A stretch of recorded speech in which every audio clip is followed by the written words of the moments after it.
Dilihat dari postingan saya kemarin tentang harga arsitek, ternyata banyak banget arsitek yang masih survival. Ada yang udah netapin harganya rendah, tetap aja ditawar.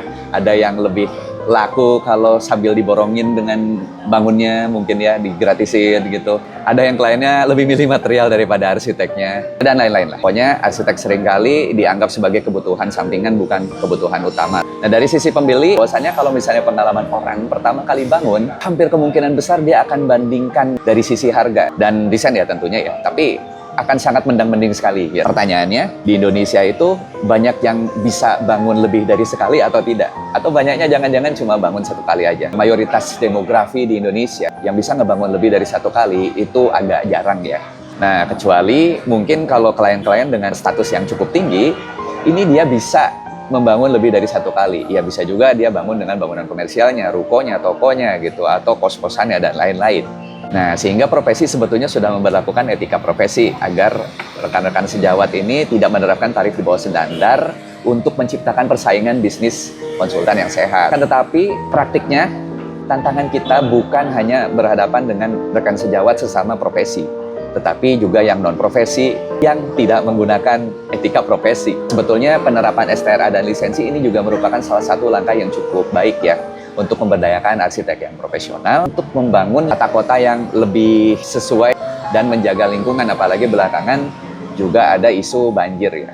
Nah, tapi kelihatannya penerapannya nggak semulus itu. Saya juga masih sering ngeliat gitu beberapa homeowner yang membangun rumahnya tapi tidak menggunakan jasa arsitek yang berlisensi atau ber-STRA. Nggak tahu gimana persisnya.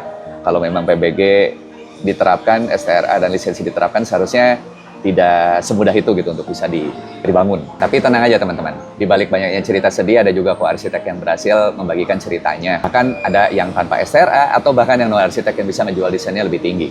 Nah, berikut ini adalah rangkumannya. Yang pertama, harus networking ya. Masuk ke circle yang tepat biar bisa dapat valuasi yang tinggi terhadap layanan arsitek kita. Yang kedua, posisikan diri bukan sekedar pembuat gambar, tapi rekan bangun yang memberikan kenyamanan, biar nggak dibanding-bandingin dengan gambar yang ada di internet, all shop, bahkan dengan AI. Bahkan AI gunakan sebagai alat untuk presentasi, agar kita bisa kasih feedback dengan cepat, tetapi dengan visual yang lebih realistik atau representatif. Yang ketiga, perkuat permintaan. Kalau yang datang atau leads kita itu hanya dikit ya, yang setiap harinya cuma 1-3 gitu ya, kita sangat sulit untuk menseleksi klien berdasarkan harganya. Nah, tapi kan kalau yang datangnya sehari 20-50 gitu kan, nah itu kan kita bisa ngeliat tuh saat kita memberikan penawaran, kita nggak mesti jual harga rendah untuk survive. Kita bisa pilih klien yang lebih apresiatif kepada layanan kita. Nah, untuk itu kita perlu nomor 4. Apa itu?